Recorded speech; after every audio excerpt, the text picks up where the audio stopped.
ప్రతి మనిషికి చావు తప్పదు. అస్సలు నీలాంటివాడు చనిపోతే దేశం పరిస్థితి ఆలోచించావా? నేనేం చేయలేను. నా ఒక్కడి వల్ల కాదు. ఓట్లేసి నాయకుల్ని గెలిపించాం. అయితే ఎక్కడి వరకే ఎందుకు? మా వీధిలో మంచినీళ్ళ కోసం లైన్లో నిలబడుతున్నారు. అదే మా ఊరి ఎమ్మెల్యేకి మంచినీళ్ళు ట్యాంకర్లో ఇంటికి వెళ్ళిపోతున్నాయి. గెలిపించింది కాక లగ్జరీ లైఫ్ కూడా ఇచ్చారన్నమాట. స్ట్రీట్ లైట్లు ఉండవు, డ్రైనేజీలు సరిలేవు, రోడ్లు అంటావా చెప్పనక్కర్లేదు. జనాలు చూస్తూ ఉంటున్నారా? దారుణం బ్రదర్. నువ్వు చెప్పిన దాన్ని బట్టి వాళ్ళ వర్గానికి వాళ్ళ కులానికి మాత్రమే పనులు జరుగుతున్నాయన్నమాట. గవర్నమెంట్ ఆసుపత్రుల్లో డాక్టర్లు ఉండరు. నువ్వు నమ్ముతావా ఈ ఘోరం? అనారోగ్యమో యాక్సిడెంట్ అయ్యిందంటే దూర ప్రయాణం తప్పదన్నమాట. నెక్స్ట్ డే పేపర్లో కూడా వస్తుంది. ఏమని? సరైన సమయానికి వైద్యం అందక పేషెంట్ మృతి. ఎలా బ్రతుకుతున్నారు? అందుకే చస్తున్నా. అసలు ఆడపిల్లలు అంటావా? పుట్టక ముందే చంపేస్తున్నారు. కని పెంచిన తల్లిదండ్రులను వృద్ధాశ్రమానికి పంపేస్తున్నారు. ఎక్కడ చూసినా లంచం. అంతెందుకు, ఓట్ల కోసం నోట్లు తీసుకుంటున్నారు. ఈ లంచం ఏ రోజున పుట్టిందో తెలియదు. తెలిస్తే ఏముంది? ఫ్రెండ్షిప్ డే, వ్యాలంటైన్స్ డే, అలాగే కరప్షన్ డే అని పండగ చేసుకుంటారు. ఊరినాయన, ఇన్ని సమస్యల్లో నీకొచ్చిన సమస్య ఏంటి? అంటే అసలు నువ్వు చావాలనుకోవటానికి కారణం ఏది అని? అదా, ఒకప్పుడు జమీందార్ని, నేనొక అగ్రకులస్తుణ్ణి. కానీ ఇప్పుడు ఒక్కరోజు నేను పనికి వెళ్ళకపోతే పూట గడవదు. అలాగే మా కుటుంబం సంప్రదాయాలకు మారిపోయారు.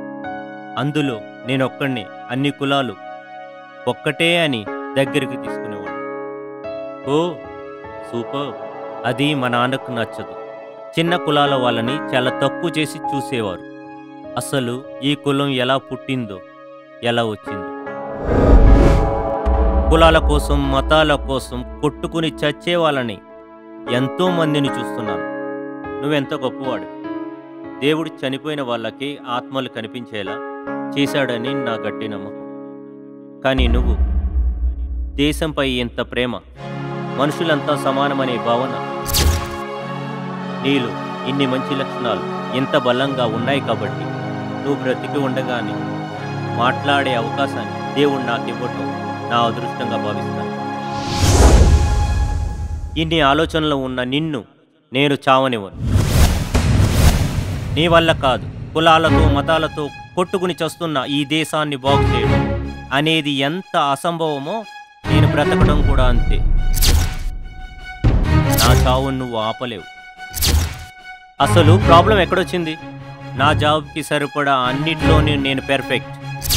కానీ ఒక్క అగ్రకులస్తుడన్న ఒకే ఒక్క పాయింట్లో నేను భేదవాడినైనా నాకన్నా స్కిల్స్ తక్కువ ఉన్నవాడికి, కారులో తిరిగేవాడికి జాబ్ రావడమా? ఇంత దారుణమా? అసలు మన దేశంలో భేదవాడంటే కులాన్ని బట్టి చూస్తారా, ఆస్తిపాస్తులను బట్టి చూస్తారా? కులం పేరుతో అసలైన భేదవానికి అన్యాయం జరుగుతుంది. నీలాంటి వాడికి నేనేం చేయగలను? నీ ఆత్మతో నేనేం సాధించగలను? అవునా? నిజంగా? అయితే విను. మన దేశంలో 3 కులాలు ఉండాలి. నానాయనే, నీ ఆత్మే. ఈ కులాలు మతాలు తప్ప నువ్వేది అడిగినా నేను తీరుస్తాను. అయితే విను. ప్రపంచం తల్లక్రిందులైనా నేను ఆత్మహత్య చేసుకోవాలని నిర్ణయం తీసుకున్నాను. ఈ దేశం పాడైపోయి మంచి చేయాలనుకునే వారిని వేలు పెట్టి చూపిస్తుంది ఈ సమాజం. మార్పు రావటం అనేది అసంభవం. నువ్వు నాకు హెల్ప్ చేయి. ఏంటి? తప్పకుండా చెప్పు. చేస్తాను, చెప్పు. నేను బ్రతికి ఉన్నంతకాలం మా నాన్న అలా ఉండరా, ఇలా ఉండరా, అలా చేయరా, ఇలా చేయరా అన్నాడు. కానీ ఏ ఒక్కటి చేయలేకపోయాను. నాన్న కోరిక ఒకటైనా తీర్చాలి, అంతే కదా? అవును. ఏంటది? మా నాన్న సాంప్రదాయాలకు మారుపేరు. మా నాన్న మతం, కులం ఇవే మా పరువు అంటాడు. అందుకే మా ఊరంతా చెప్పుకునేలా నేను చచ్చాక మా కులం, మతం, సంప్రదాయాల ఆచార ప్రకారం అన్ని కార్యక్రమాలు ఘనంగా ఊరంతా చెప్పుకునేలా చేర్పించాలి. ఏంటలా నువ్వు రావలించి చూస్తున్నావు? నీ వల్ల కాదా?